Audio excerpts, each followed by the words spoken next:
Bien, hermanos, en la primera sesión estuvimos considerando el hecho de que las iglesias locales existen para reflejar la gloria de Dios. Eso quiere decir, mi amado hermano, si tú eres pastor, que la iglesia en la que tú ministras, la iglesia que el Señor ha puesto bajo tu cuidado, existe para ese mismo propósito, para la gloria de Dios, como vimos en Efesios capítulo 3, versículos 20 al 21. Luego vimos en la sesión anterior que para que ese propósito sea alcanzado, la predicación expositiva de la palabra de Dios, centrada en el Evangelio, debe ocupar un lugar central en nuestros ministerios. Jonathan Leeman lo dice de esta manera: el Evangelio no solo es el corazón de la Biblia, sino también el corazón que bombea vitalidad a la iglesia. Hermano, voy a repetir eso otra vez. El Evangelio no solo es el corazón de la Biblia, el Evangelio es el corazón que bombea vitalidad a la iglesia. Ahora, eso quiere decir que la Biblia no es un conjunto de historias desconectadas entre sí, ni un conjunto de doctrinas. La Biblia es una historia de la redención que gira en torno a la persona y la obra de nuestro Señor Jesucristo. Yo les pido por favor que vayan conmigo al Evangelio de Lucas, Lucas capítulo 24.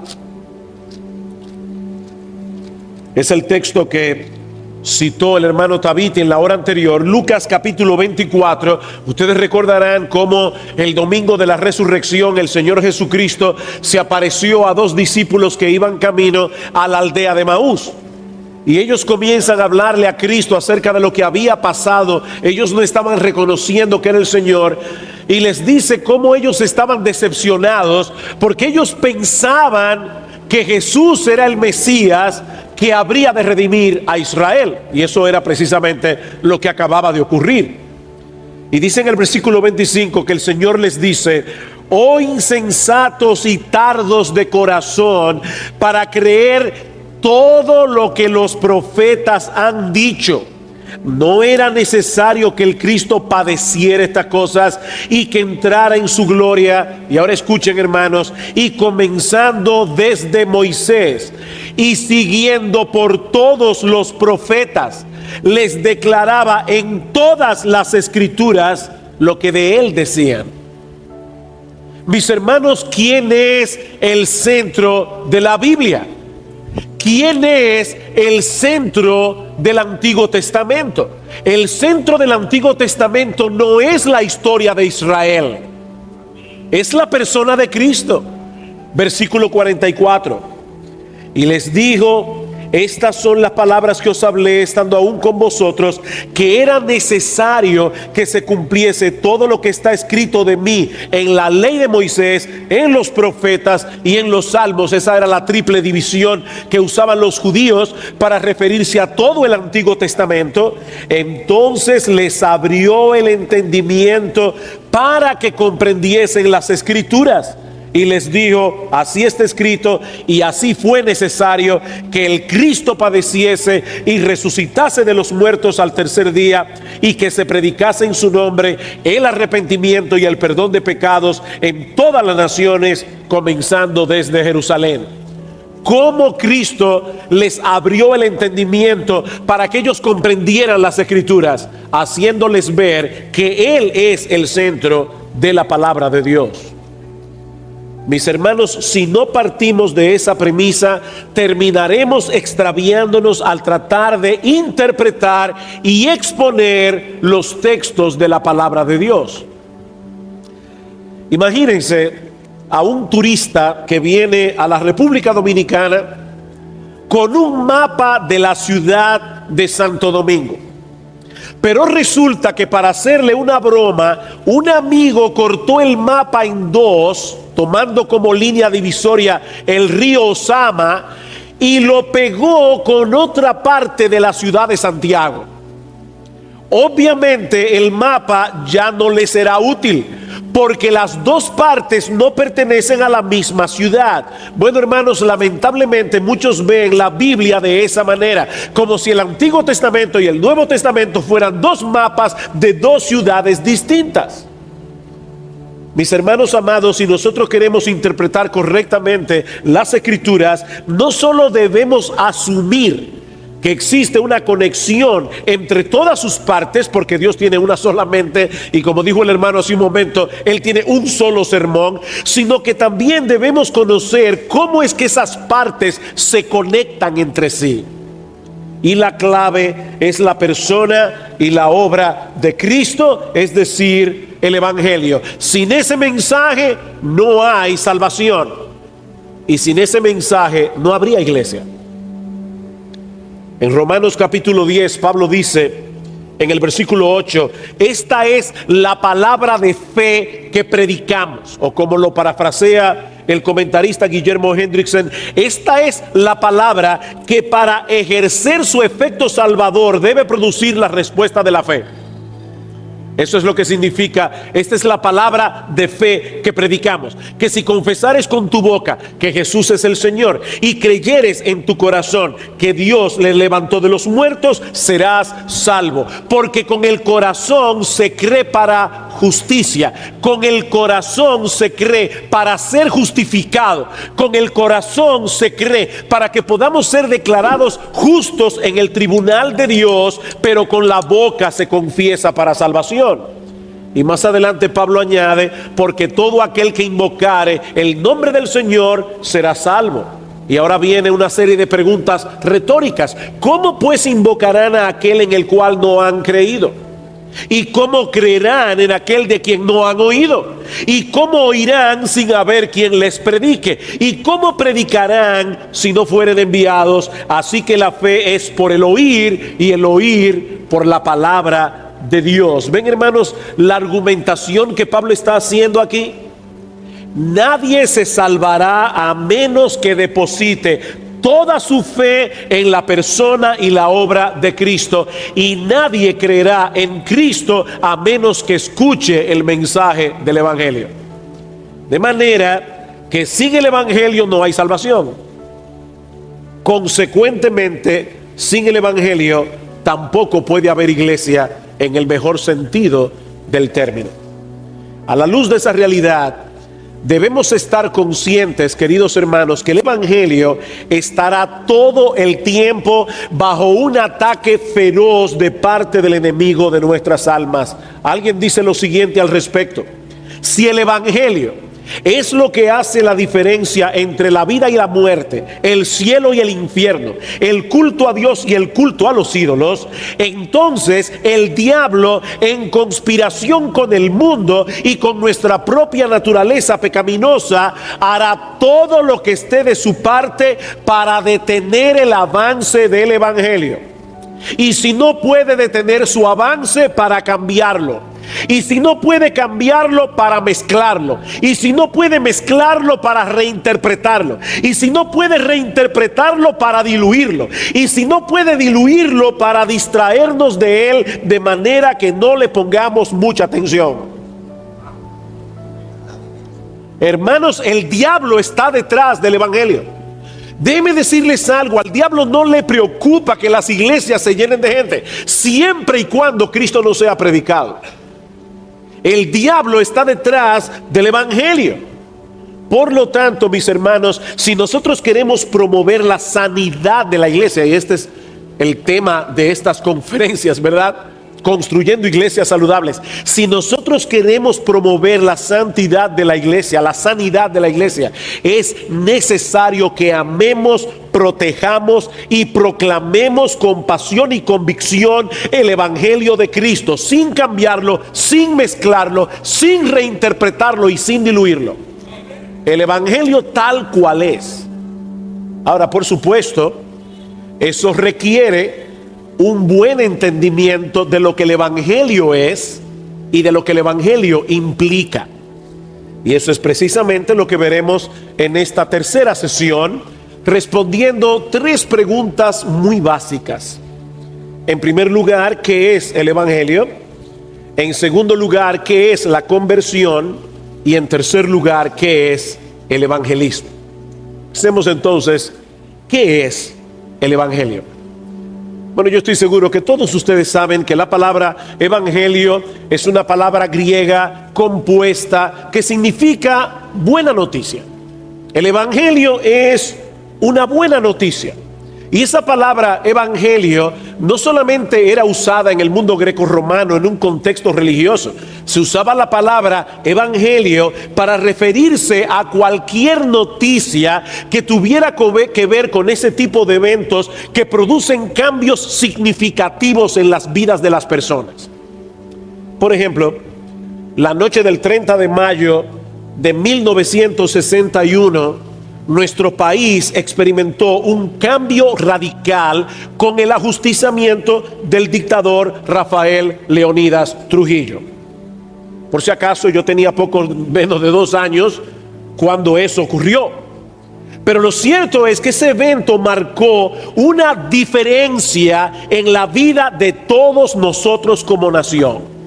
Ahora, hermanos, imagínense el impacto de esa noticia, sobre todo en aquellas familias que de un modo u otro sufrieron el impacto de esa dictadura de 31 años. Para mucha gente en República Dominicana, ese 31 de mayo de 1961, eso fue una muy buena noticia, cuyo beneficio ahora los dominicanos podían disfrutar. No por lo que todos los dominicanos adultos que existían en ese momento hicieron, sino por ese grupo de hombres que a riesgo de sus vidas decidieron terminar con el régimen. Bueno, mis hermanos, de la misma manera, el Evangelio es una buena noticia, la más extraordinaria noticia que ningún hombre pueda escuchar jamás, que Dios obtuvo a nuestro favor una victoria aplastante sobre el pecado a través de la persona y la obra de su Hijo, nuestro Señor Jesucristo. El Evangelio es una noticia. Las demás religiones intentan proveer buenos consejos que ayuden al hombre a conectarse con Dios de alguna manera, a recibir su bendición. Pero hermanos, el Evangelio no es un consejo, el Evangelio es una noticia. Es el anuncio de algo que ya Dios hizo en un punto de la historia y en lo cual todos nosotros tenemos que depositar nuestra fe para ser salvos. Primera a los Corintios, capítulo 15. Primera carta de Pablo a los Corintios, capítulo 15. Noten, hermanos, que el apóstol Pablo está aquí en esta carta predicando el evangelio a los cristianos. Hace unos años, cuando cumplí mis 50 añitos, yo no entré en ninguna crisis ni nada parecido, pero sí me hice muy consciente de que yo estaba entrando ya en la última parte de mi ministerio. Y yo le decía a mi esposa, yo tengo que estar seguro de que yo estoy tirando los tiros hacia el lugar donde yo los debo tirar. Y una de las cosas que yo me he propuesto con todo mi corazón en estos años que me restan en el ministerio es predicarle el evangelio a los cristianos. Predicar el evangelio a los cristianos. Claro, también a los incrédulos. Pero hermanos, nosotros necesitamos escuchar el evangelio. Todas las cartas del Nuevo Testamento es el evangelio siendo explicado a cristianos. Y Pablo les dice, además os declaro, hermanos, el evangelio que os he predicado, el cual también recibisteis, en el cual también perseveráis, por el cual asimismo, si retenéis la palabra que os he predicado, sois salvos, si no creísteis en vano. Porque primeramente os he enseñado lo que asimismo recibí, que Cristo murió por nuestros pecados conforme a las Escrituras, y que fue sepultado y que resucitó al tercer día conforme a las Escrituras. He ahí, hermanos, un hermoso resumen del evangelio. Cristo murió por nuestros pecados, Cristo fue sepultado en una tumba, Cristo resucitó al tercer día. Si se pudiera probar que algunos de esos hechos relacionados con el evangelio realmente no sucedió, el evangelio y el cristianismo no sirven para nada. Absolutamente para nada, porque están proclamando una noticia falsa. Ese es precisamente el argumento de Pablo en el resto del capítulo. Algunas personas en Corinto estaban negando la resurrección. ¿Y qué les dice Pablo? Si no hay resurrección, entonces Cristo no resucitó. Y si Cristo no resucitó, entonces vuestra fe es vana. Yo recuerdo cuando era nuevo creyente, tenía meses apenas de haberme convertido al Señor, un testigo de Jehová fue a casa y comenzó a hablarme, y yo comencé a discutir con él con lo poco que sabía. Y de repente este testigo de Jehová me dice: vete a 1 Corintios capítulo 15 versículo 19 y lee lo que dice allí. Yo leí el texto que dice: si en esta vida solamente esperamos en Cristo, somos los más dignos de conmiseración de todos los hombres. He ahí un buen ejemplo de cómo un texto fuera de contexto se convierte en un pretexto. Yo no sabía mucho de la Biblia, pero gracias al Señor, en la iglesia donde me había convertido, me habían enseñado a leer la Biblia en su contexto. Yo le decía a este testigo de Jehová: no, léeme los versículos que están antes y los que están después. Y él me decía: no, ¿qué dice ahí? En 1 Corintios 15, 19. Bueno, en 1 Corintios 15, 19 dice que si en esta vida solamente esperamos en Cristo, somos todos dignos de pena. Si es que Cristo nos resucitó.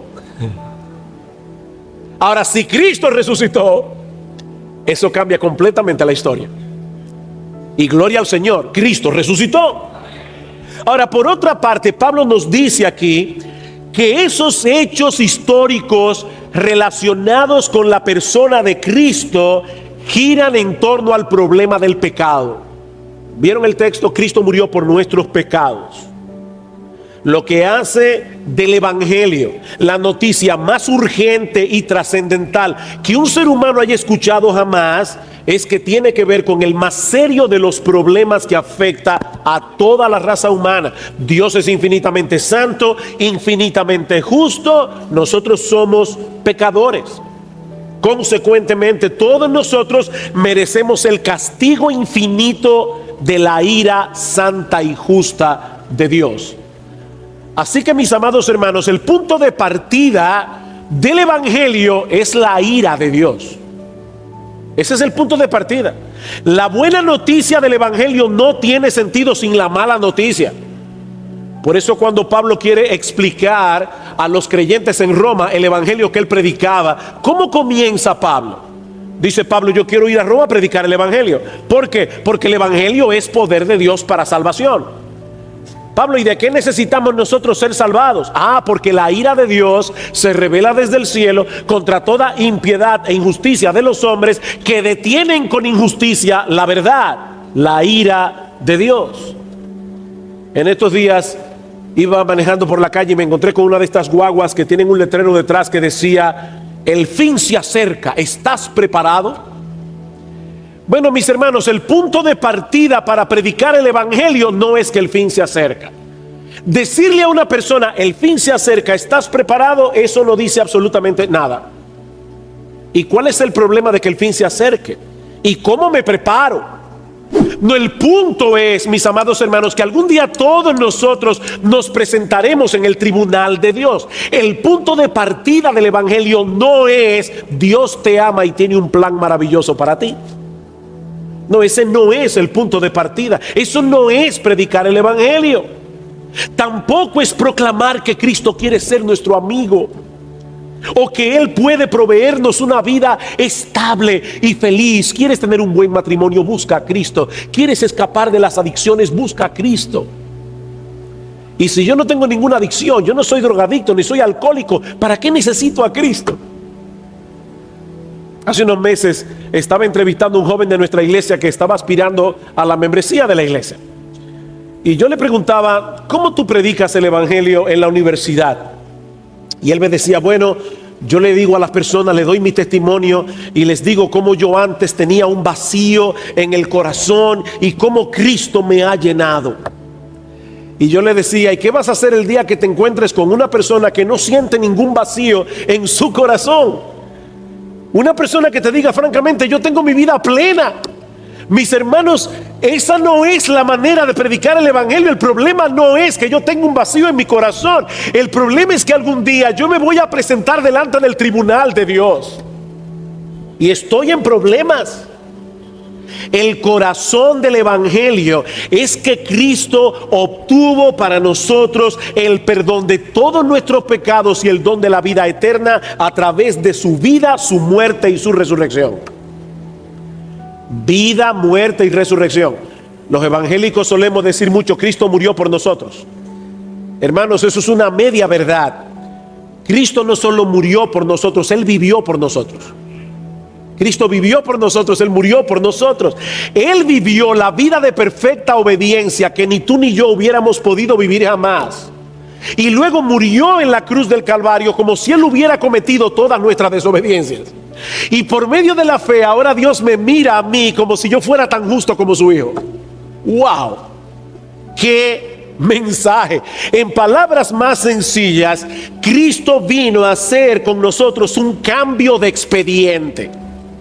Él decidió tomar sobre sí el castigo que todos nosotros merecimos o merecemos por causa de nuestros pecados, y al mismo tiempo nos otorgó de pura gracia todas las bendiciones que Él merece por causa de su obediencia.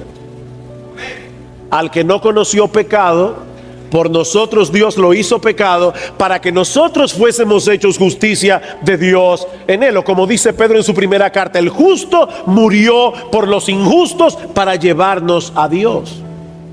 Ahora bien, yo sé que ustedes dirán: pastor, pero tú estás repitiendo verdades que nosotros sabemos. La mayoría de los que estamos aquí somos predicadores, somos pastores. Yo lo sé, hermanos, yo lo sé. El problema es que por causa del pecado que todavía mora en nuestro interior, todos nosotros, pastores y miembros en las iglesias, todos nosotros somos constantemente tentados a dejar de confiar en la obra perfecta de Cristo y comenzar a confiar en nuestro propio desempeño como cristianos para recibir la bendición de Dios. Y nos levantamos por la mañana con una lista de cosas por hacer. Me levanté temprano, leí la Biblia, oré. Cuando iba para el trabajo, le prediqué a una persona que iba al lado mío en el carro público: Dios tiene que bendecirme hoy. Mira, Dios, cómo me estoy portando. Hermanos, eso es salvación y bendición por obras. Toda bendición que nosotros recibimos de la mano de Dios, la recibimos únicamente por Cristo. Solo por Cristo. Debe ponerles esto en un lenguaje cibernético. Podemos decir que al convertirnos al Señor Jesucristo, el Espíritu Santo implanta en nuestro corazón el sistema operativo de la gracia de Dios. El sistema operativo de la gracia. En ese momento entendemos que la salvación no depende de nosotros. La salvación depende enteramente de la obra de redención que nuestro Señor Jesucristo llevó a cabo en la cruz del Calvario hace 2000 años. El problema es que el pecado todavía mora en nosotros como una especie de virus que ataca el sistema operativo de la gracia e intenta reinstalar el sistema operativo de las obras. Y nosotros estamos constantemente luchando con ese problema. Eso fue exactamente lo que pasó en la iglesia de los Gálatas. Gálatas capítulo 3. Gálatas capítulo 3. Escuchen cómo Pablo reprendió tan duramente a esta iglesia. Dice Pablo: oh Gálatas insensatos, ¿quién os fascinó para no obedecer a la verdad? A vosotros, ante cuyos ojos Jesucristo ya fue claramente presentado entre vosotros como crucificado. Y ahora Pablo hace una pregunta: esto solo quiero saber de vosotros: ¿recibisteis el Espíritu por las obras de la ley? En otras palabras, ¿ustedes recibieron el Espíritu por vuestra obediencia o por el oír con fe? Mis amados hermanos, ¿cuál es la respuesta que Pablo está esperando? Recibimos la bendición por el oír con fe. Y ahora Pablo dice: tan necios sois, habiendo comenzado por el Espíritu, ¿ahora vais a acabar por la carne? ¿Ustedes están escuchando eso, hermanos? Pablo le llama a eso carnalidad. Carnalidad. El buscar la bendición de Dios descansando en mi desempeño como cristiano. Es por el oír con fe. Ese es el mensaje del Evangelio. Mis hermanos amados, si nosotros estamos hoy en Cristo, corriendo todavía la carrera de la fe, ha sido únicamente por la bendita gracia de Dios. Así como no fueron nuestros méritos pasados los que llevaron a Dios a salvarnos porque no teníamos ninguno, así tampoco son nuestros méritos presentes los que siguen moviendo a Dios a preservarnos y bendecirnos. Todo sigue siendo de gracia. A la luz de esta realidad, y antes de continuar con nuestro próximo encabezado, permítame compartir algunas sugerencias prácticas. En primer lugar, mis hermanos amados, ya el pastor lo dijo hace un momento en la sesión pasada: asegúrense de que su predicación gira en torno al Evangelio. Ahora, con esto yo no quiero decir que todos los domingos y en todos nuestros cultos debemos predicar sermones evangelísticos, lo que llamamos sermones evangelísticos. Lo que estamos diciendo es que no importa cuál sea el tema que nosotros estemos exponiendo, debemos predicarlo a la luz de aquello que ocurrió en la cruz del Calvario hace cerca de 2000 años. Pablo decía: yo no tengo otro tema, Cristo ya está crucificado. Me fascina como lo dice Mark Stiles. Dice él: una buena prueba que podemos hacernos. ¿Quiénes predicaron este domingo pasado? Levanten la mano. Todos los que predicaron este domingo pasado, que estuvieron en un púlpito este domingo. Bien, recuerden el sermón que ustedes predicaron. Dice Mark Stiles: una buena prueba que podemos hacernos los predicadores para saber si estamos exponiendo correctamente las Escrituras es preguntarnos si hubiésemos podido predicar ese mismo sermón aún en el caso de que Cristo no hubiese muerto en la cruz. Si tú hubieses podido predicar ese mismo sermón que predicaste, aun si Cristo no hubiese muerto en la cruz, tú no predicaste correctamente las Escrituras. Lucas 24. Él es el centro de las Escrituras.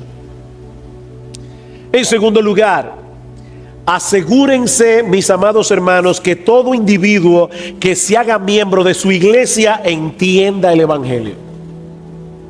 Asegúrese de que toda persona que se haga miembro de su iglesia entienda el Evangelio. Una de las cosas que los pastores de nuestra iglesia hacemos en las entrevistas a los hermanos o a las personas que aspiran a la membresía es pedirles que nos describan el Evangelio. A veces yo les pregunto lo siguiente: si tú murieras hoy, ¿qué pasaría con tu alma? Voy al cielo, pastor. ¿Y cómo tú lo sabes? ¿En base a qué tú estás seguro de que vas al cielo? Oye, yo vengo a la iglesia todos los domingos, yo leo la Biblia, yo oro. Esa no es la razón. Esa no es la razón. Yo estoy seguro que voy al cielo porque Cristo pagó por mis pecados, porque Cristo me limpió de toda deuda. Esa es la razón por la que nosotros vamos al cielo. Hermanos, nosotros no queremos que los nuevos miembros de la iglesia puedan explicar con profundidad teológica todo lo que encierra la doctrina de la justificación por la fe sola. Pero al menos queremos asegurarnos que la persona entiende que el hombre es un ser caído, que se ha rebelado contra Dios, que es culpable ante la justicia divina, pero que por medio de la fe en Cristo podemos ser plenamente justificados. Si no entienden eso, hermanos, no lo entren en la membresía de la iglesia. En tercer lugar, jamás demos por sentado que los miembros antiguos de la iglesia entienden el evangelio. No lo demos por sentado. Mis hermanos, esa es la razón por la que muchas iglesias, andando el tiempo, se convierten en clubes religiosos. Alguien decía que el proceso a través del cual las iglesias pierden el evangelio usualmente ocurre en un lapso de 4 generaciones. La primera generación recibe y acepta el evangelio. La segunda generación lo da por sentado. La tercera generación lo confunde y la cuarta generación lo pierde. Así que el punto crítico está en esa segunda generación que da por sentado el evangelio. Tal vez porque piensan que el evangelio es el aspecto más básico y fundamental de la vida cristiana, algo que nosotros podemos dejar atrás después de la conversión para avanzar hacia doctrinas más profundas, como por ejemplo, ¿quién es el anticristo?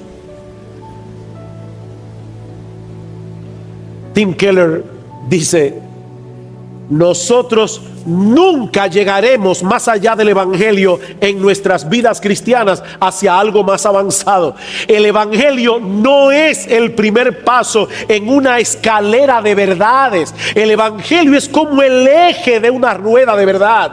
El evangelio no es simplemente el ABC del cristianismo, es su A hasta la Z. El evangelio no es el mínimo doctrinal que se requiere para entrar en el reino. El evangelio es la manera como hacemos todo progreso en el reino. Es el evangelio. Así que, queridos pastores, asegurémonos de clarificar el evangelio en nuestras iglesias, que los himnos que se canten estén empapados del evangelio, que vuestra consejería gire en torno al evangelio. Mis hermanos, no vean el evangelio como una especie de trampolín desde el cual saltamos hacia la piscina de la vida cristiana para luego dejar el trampolín atrás. No, el evangelio es el trampolín y es la piscina. Es todo. Nunca debemos dejar atrás el evangelio, porque tan pronto lo hagamos, estaremos abandonando el cristianismo. Habiendo probado, espero yo, mi punto, pasemos al segundo encabezado. ¿Qué es la conversión? Nosotros sabemos que esa es la respuesta que los pecadores deben dar al evangelio. ¿Qué es la conversión? La palabra conversión significa volverse, dar media vuelta, cambiar el rumbo de nuestras vidas. De manera que cuando Dios demanda que nos convirtamos, Dios está presuponiendo que nosotros vamos transitando por un camino equivocado. Vamos en vía contraria. No se trata simplemente de que estemos haciendo algunas cosas que no debemos hacer. Es que vamos en la dirección opuesta de donde debemos ir. Estamos dirigiendo toda nuestra vida hacia el lugar equivocado. Es por eso que el llamado de Dios no es a que dejemos de hacer ciertas cosas solamente, sino a convertirnos, a cambiar por completo el curso de nuestra existencia. Déjenme ilustrarlo de esta manera. Imagínense, hermanos, a una pareja de esposos en la que el hombre es un individuo increíblemente desorganizado, bastante brusco en su forma de hablar, muy poco cooperador en casa, y encima de todo eso es un adúltero empedernido. Desde la misma luna de miel esta pobre mujer ha tenido que soportar con paciencia y con mucho dolor las constantes infidelidades de su marido. Hasta que un día ella le dice que ya no aguanta más, que ha decidido ponerle el divorcio y dar por terminada esa relación. Por favor, recoge tu ropa y vete. Yo no quiero seguir en esta farsa de matrimonio ni un minuto más. Pero este hombre no quiere eso. Y con lágrimas en los ojos le pide a la mujer que no lo abandone, que le dé otra oportunidad. Yo te prometo que a partir de ahora voy a hacer un esfuerzo enorme para ser más organizado, para ayudarte con los quehaceres de la casa. Te prometo que voy a ser más cooperador, que voy a ser más cuidadoso con mi forma de hablar. Lo único que yo no puedo prometerte es fidelidad. ¿Ustedes creen que la esposa le va a decir, bueno, si así está bien? No, yo no creo. Yo no creo. Porque lo más importante para esta mujer no es que su marido corrija algunas cosas de su comportamiento en casa. El gran problema de esta mujer es que ella quiere que él sea suya y de nadie más. ¿No es así? Si este hombre quiere preservar su matrimonio, lo que debe hacer es dar un giro de 180 grados en lo que respecta a su relación conyugal. Pues mis hermanos, algo similar ocurre entre el hombre y Dios. Yo estoy seguro que a ustedes les ha pasado lo mismo que a mí. Cuando uno predica el evangelio, la mayoría de la gente sabe que no es perfecta. ¿Verdad que sí? Nadie es perfecto. El problema es que algunas personas presuponen que lo único que ellos tienen que hacer para estar en paz con Dios es dejar de hacer algunas cosas malas y comenzar a hacer algunas cosas buenas. La opinión de Dios es muy distinta. Su llamado no es a que hagamos algunos ajustes en nuestro estilo de vida, sino a experimentar un cambio radical que involucre todo nuestro ser. Arrepentíos y convertíos para que sean borrados vuestros pecados. Hechos 3:19. Se trata de un proceso que envuelve dos cosas distintas pero interrelacionadas entre sí: arrepentimiento y fe. Dar la espalda al pecado para volverse hacia Dios, para volverse a través de Cristo. Marcos 1:14 dice que luego del encarcelamiento de Juan el Bautista, Jesús vino a Galilea predicando el evangelio del reino de Dios, diciendo: el tiempo se ha cumplido, el reino de Dios se ha acercado, arrepentíos y creed en el evangelio. He ahí la demanda que hace Dios al pecador: arrepentimiento y fe. No se trata simplemente de levantar la mano en una iglesia, no se trata simplemente de pasar al frente, no se trata simplemente de hacer una decisión por Jesús. Es convertirse. Jonathan Leeman describe la conversión como un vuelco de toda la vida, desde la justificación propia a la justificación de Cristo, desde el gobierno propio al gobierno de Dios, desde el culto a los ídolos al culto a Dios. O como dice David Wells, la conversión denota una transformación de estar dedicados a nosotros mismos a estar dedicados a Dios.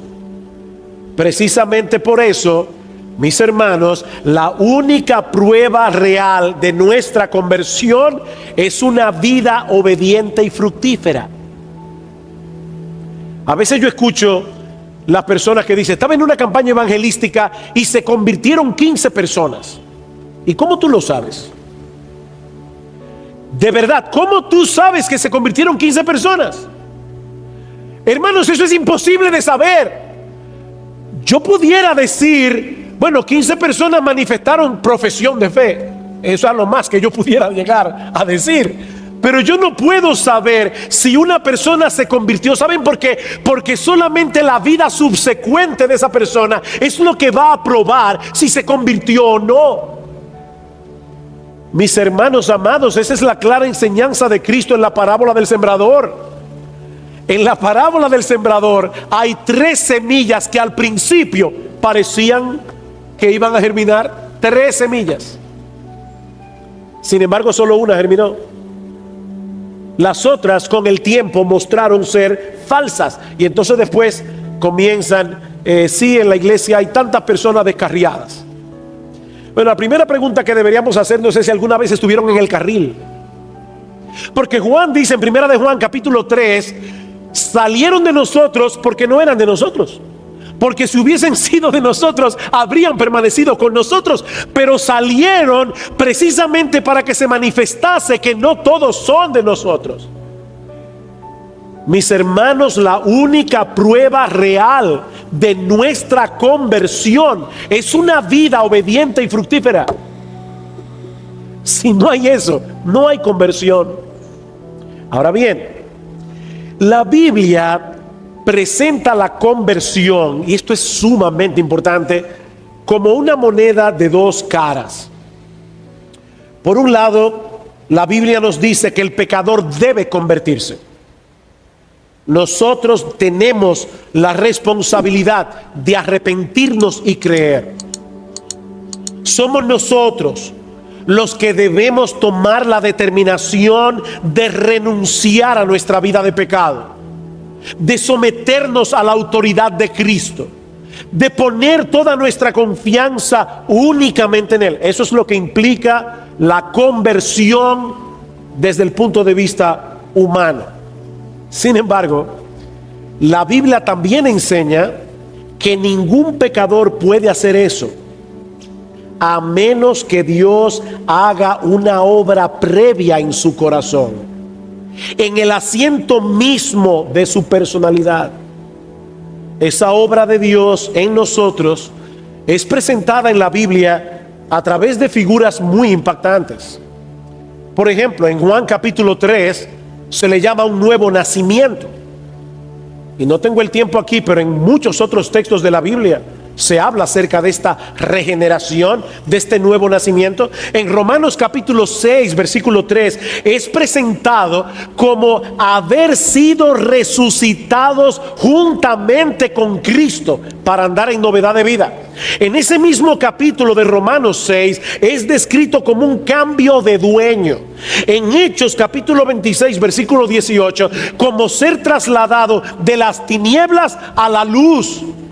Y el texto creo que fue, ahora no recuerdo si fue Ryan o si fue Tabite que citó ese gran texto de 2 Corintios capítulo 4 versículo 6. Y Dios que mandó que de las tinieblas resplandeciese la luz, es el que resplandeció en vuestros corazones para el conocimiento de la gloria de Dios en la faz de Jesucristo. Wow, hermanos, ¿saben lo que Pablo está diciendo allí? Que seguramente muchos de nosotros quizás habíamos ido a la iglesia muchas veces y habíamos oído el evangelio y nos habíamos ido de la iglesia exactamente como llegamos, pero un día el Espíritu de Dios vino a nosotros y dijo: sea la luz, y la luz fue hecha, así como en el Génesis, y de esa manera nosotros comenzamos a ver a Cristo con otros ojos. Ser trasladado de las tinieblas a la luz, en Juan capítulo 5 versículo 24, es ser trasladado de la muerte a la vida. Pablo resume todo esto en 2 Corintios 5, 17. De modo que si alguno está en Cristo, nueva criatura es, las cosas viejas pasaron, he aquí todas son hechas nuevas. Y mis hermanos, nadie puede hacerse a sí mismo una nueva criatura, ¿verdad que no? Eso solo puede hacerlo Dios. Es por eso que la Biblia presenta la fe y el arrepentimiento como dones que Dios reparte soberanamente. Hechos 5:31 dice que Cristo fue exaltado como príncipe y salvador para dar a su pueblo arrepentimiento y perdón de pecados. ¿Quién da el arrepentimiento? Cristo da el arrepentimiento. Hechos capítulo 11 versículo 18. ¿Recuerdan cuando el apóstol Pedro estaba dando su reporte de lo que había pasado en la casa de Cornelio? ¿Cómo reaccionaron los judíos? De manera que también a los gentiles ha dado Dios arrepentimiento para vida. ¿Quién da el arrepentimiento? Dios da el arrepentimiento. Filipenses 1:29 dice que nosotros hemos recibido por causa de Cristo no solo que creáis en Él, sino también que padezcáis por Él. Hemos recibido eso como un regalo de Dios. Segunda Timoteo capítulo 2 versículo 24: el siervo del Señor no debe ser contencioso, sino amable, sufrido, que con mansedumbre corrija a los que se oponen, por si quizá que Dios les conceda que se arrepientan. Es Dios que lo da. Ahora bien, yo debo aclarar, hermanos, que nadie tiene que saber primero que Dios ha hecho ya una obra previa en su interior para entonces arrepentirse y creer. No. Mi respuesta al evangelio no es saber si ya Dios hizo una obra. No, la respuesta que yo debo dar es responder a la invitación que nos hace el evangelio. Estar dispuesto a darle la espalda a nuestra vida de pecado, a nuestra vida de autojusticia y confiar únicamente en el Señor. Entrad por la puerta estrecha, dice el Señor. Esa es nuestra responsabilidad. Ahora, como decía Spurgeon, entrad por la puerta estrecha. Después que yo entro, hay un letrero del otro lado que dice: ya Dios se había hecho esa obra en ti, pero yo no lo voy a saber hasta que esté adentro. Mi respuesta al evangelio es arrepentirme y creer. Queridos hermanos, si no tenemos un correcto entendimiento de todo lo que implica la verdadera conversión, ¿saben lo que va a pasar? Que poco a poco las iglesias se irán llenando de gente que alguna vez hizo una declaración de haber aceptado a Cristo, pero sin haber experimentado ese cambio radical que solo Dios opera en el corazón del pecador. Por otra parte, un mal entendimiento de la doctrina bíblica de la conversión también afectará inevitablemente la manera como presentamos el evangelio. Y ese es mi tercer y último punto en esta noche. ¿Qué es el evangelismo? Ya vimos qué es el evangelio, qué es la conversión, qué es el evangelismo. Antes de responder esta pregunta de una manera positiva, permítanme tomar unos minutos para decir lo que el evangelismo no es. Y aquí estoy siguiendo los pasos de Mark Dever en su libro sobre evangelismo personal. En primer lugar, evangelizar no consiste en imponer nuestras opiniones religiosas sobre otros. ¿Se han encontrado ustedes con personas que dicen: pero ven acá, tú tienes tu fe, yo tengo la mía? ¿Cuál es la razón por la cual tú quieres imponer tu fe en mi corazón? ¿No podemos respetarnos mutuamente y que cada cual tenga su religión? No, hermanos, cuando nosotros predicamos el evangelio, no nos estamos imponiendo sobre los demás, porque el mensaje que debemos proclamar no es nuestro, no es una opinión personal, es un hecho revelado por Dios en su palabra. Cuando un piloto anuncia a los pasajeros que se amarren el cinturón de seguridad porque estamos a punto de aterrizar, él no se está imponiendo sobre los pasajeros. Él está avisando un hecho: vamos a aterrizar, y si no tienes el cinturón de seguridad puedes tener un problema. Eso es un hecho. Pues hermanos, lo mismo ocurre cuando evangelizamos. Nosotros no inventamos el evangelio, ni estamos tratando de imponer sobre las personas nuestra perspectiva de Dios o de la salvación. En segundo lugar, evangelizar no consiste en compartir nuestro testimonio. Evangelizar no consiste en compartir nuestro testimonio. Ahora, no me malentiendan, hermanos, yo no estoy diciendo que sea incorrecto o que no tenga ningún valor el hecho de que nosotros podamos compartir con otros nuestro testimonio personal de salvación.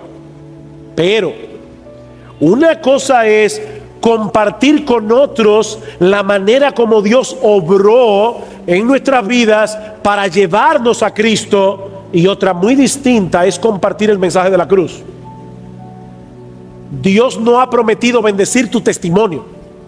Dios ha prometido bendecir el evangelio. En tercer lugar, evangelizar no consiste en hacer obras de bien social. Y otra vez, no hay nada de malo en que los creyentes manifiesten en formas concretas la misericordia del Señor haciendo bien. Eso recomienda el evangelio que predicamos. Y podemos citar muchos textos de las Escrituras. Mateo capítulo 5, versículo 16 dice: así alumbre vuestra luz para que los hombres vean vuestras buenas obras y glorifiquen a vuestro Padre que está en los cielos. Pero de ninguna manera podemos confundir las obras de bien social con el evangelismo. La tarea de evangelizar implica la comunicación de un mensaje. Mientras ese anuncio no sea claramente comunicado a los hombres, allí no ha habido evangelización, independientemente de la buena intención que podamos tener. En cuarto lugar, tampoco debemos confundir el evangelismo con la apologética. No debemos confundir el evangelismo con la apologética. La palabra apologética significa defensa de nuestra fe. Y una vez más, eso es algo bueno y necesario. Pedro nos dice en su primera carta que los creyentes deben estar preparados para presentar defensa. La palabra griega que usa Pedro allí es apología, con mansedumbre y reverencia ante todo aquel que demande razón de la esperanza que hay en nosotros. Pero no es lo mismo defender la fe que predicar el evangelio. No es lo mismo. Presentar pruebas a favor de la inspiración de la Biblia o de la existencia de Dios es una cosa. Transmitir el mensaje de la salvación es otra. En quinto y último lugar, y yo sé, hermano, que estamos un poco cansados, pero aquí yo necesito vuestras neuronas, porque esta distinción es muy sutil. Tampoco debemos confundir el evangelismo con los frutos del evangelismo. No debemos confundir el evangelismo en sí con los frutos del evangelismo. Y repito, es una distinción muy sutil, pero muy importante. Nosotros tenemos la responsabilidad de predicar el evangelio. Pero mis queridos hermanos, nosotros no tenemos ni la capacidad ni la responsabilidad de convertir a nadie. De hecho, cuando ese mensaje es fielmente proclamado, no siempre tendrá el mismo efecto. Pablo dice: nosotros somos olor de vida para algunos y olor de muerte para otros. El mismo mensaje. Para unos es olor de vida, para otros es olor de muerte. Si no distinguimos entre el evangelismo y sus frutos, dos cosas pueden suceder. La primera es que nos sintamos transfrustrados por la falta de resultados visibles, que entonces dejemos de evangelizar. ¿Qué tú harías, mi hermano, si Dios te da la encomienda que le dio a Jeremías? Predica, nadie te va a oír. Yo quiero que tú vayas a tal ciudad de República Dominicana. Yo quiero que tú te pases la vida entera predicando el evangelio allí. Ahora, de antemano te anuncio, nadie se va a convertir. ¿Qué tú harías? Hermanos, la labor nuestra es proclamar el anuncio. La salvación es de Jehová, no te pertenece a ti ni a mí.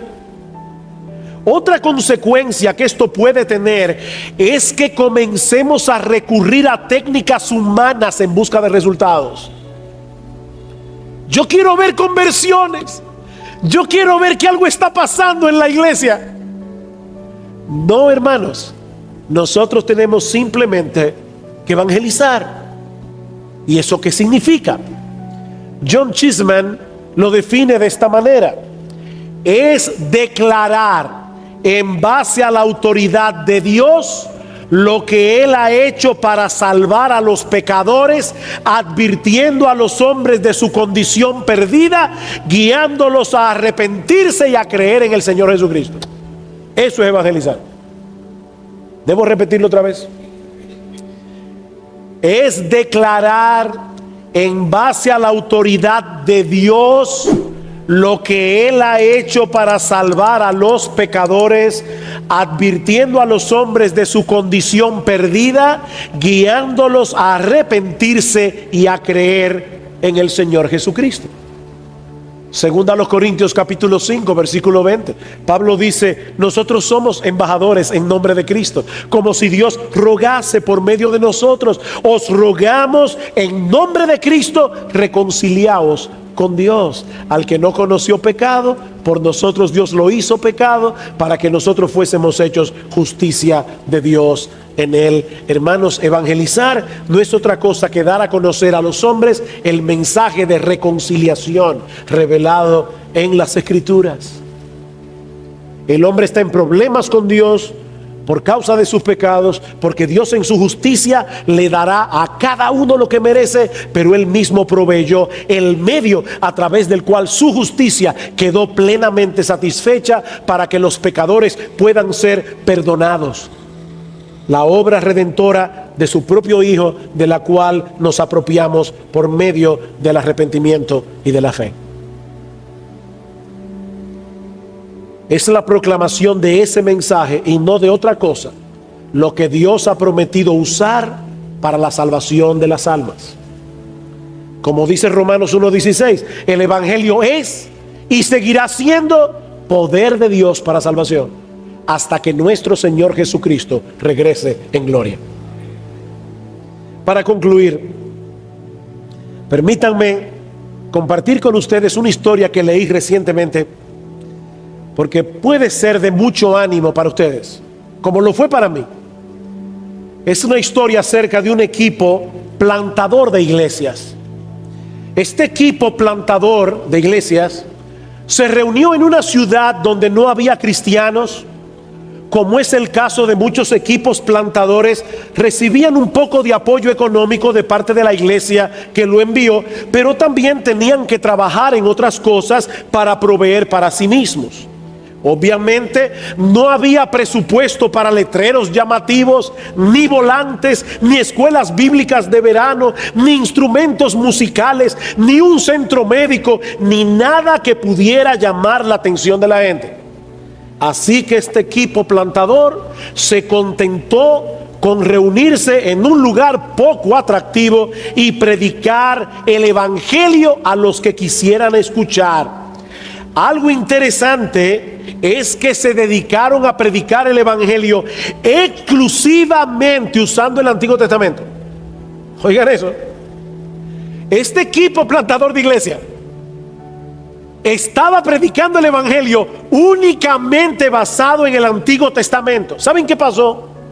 Grandes cantidades de personas respondieron positivamente, hubo muchas conversiones. Eso a la vez provocó celos en otro grupo religioso del lugar, el cual involucró a las autoridades para expulsar de la ciudad al equipo plantador, de manera que el equipo, habiendo cumplido apenas un mes o tal vez algunos días más, tuvo que salir de la ciudad. Sin embargo, a pesar de la salida prematura de este equipo plantador, que solo había durado 4 o 5 semanas allí, la iglesia prosperó. La iglesia siguió creciendo. Los perseguidores continuaron con su persecución, pero la iglesia respondió con gozo.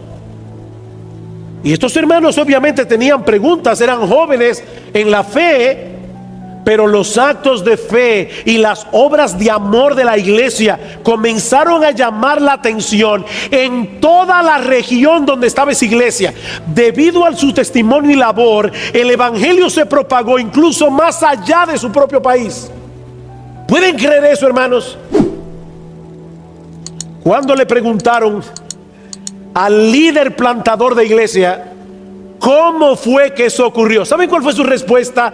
Nuestro evangelio les llegó no solo con palabras, sino también con poder, es decir, con el Espíritu Santo y con profunda convicción. A pesar de mucho sufrimiento, ellos recibieron el mensaje con la alegría que infunde el Espíritu Santo. Yo me imagino que ya algunos saben que me estoy refiriendo a la obra de Pablo en Tesalónica.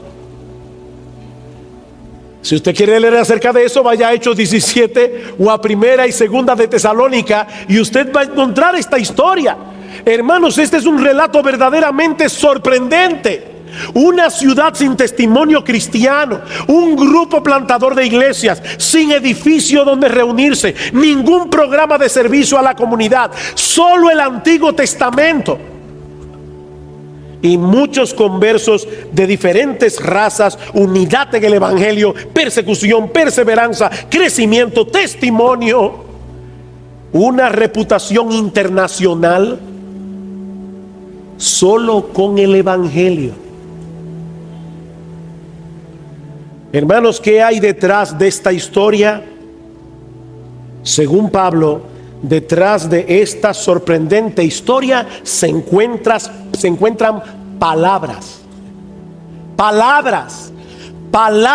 respaldadas por el poder del Espíritu Santo, que producen gozo, convicción y obediencia. Todo este avivamiento comenzó con un mensaje: este Jesús que les anuncio es el Mesías. Hechos 17:3. Mi hermano amado, ¿tú quieres que tu iglesia se involucre evangelizando? Todos deben evangelizar. ¿Tú quieres que tu iglesia se involucre evangelizando? Eso no depende de programas. Eso depende de que entiendan el evangelio. Cuando un creyente entiende lo que Jesucristo hizo por él en la cruz del Calvario, cuando un creyente entiende que estaba yendo camino al infierno, pero Dios en su bondad y en su misericordia pagó toda su deuda en esa cruz donde su hijo fue crucificado, eso mueve a los creyentes a gratitud, y eso mueve a los creyentes a querer compartir con otros el glorioso mensaje del evangelio de Cristo. Oh, queridos hermanos, el evangelio de Cristo no ha perdido ni una pizca de su poder para salvar y edificar. Ese evangelio es el corazón de la Biblia. Ese evangelio es el corazón que bombea vitalidad a la iglesia. Oh, que el Señor nos conceda continuar proclamando fielmente este mensaje, para que podamos seguir viendo en nuestras iglesias el poder de Dios en acción. Que Dios bendiga su palabra. Vamos a orar. Padre, queremos darte muchas gracias. Oh, gracias, Señor, por este bendito evangelio. Sobre todo, gracias por este bendito Salvador. Señor, bendice tu palabra. Mira a cada uno de los ministerios aquí representados. Mira a cada una de las iglesias aquí representadas. Oh Señor, ayúdanos para que en estos días que vamos a estar siendo expuestos a estas predicaciones de tu palabra, nuestras vidas nunca más vuelvan a ser las mismas, y nuestros ministerios tampoco. Alabado sea tu nombre en Cristo nuestro Salvador. Amén y amén.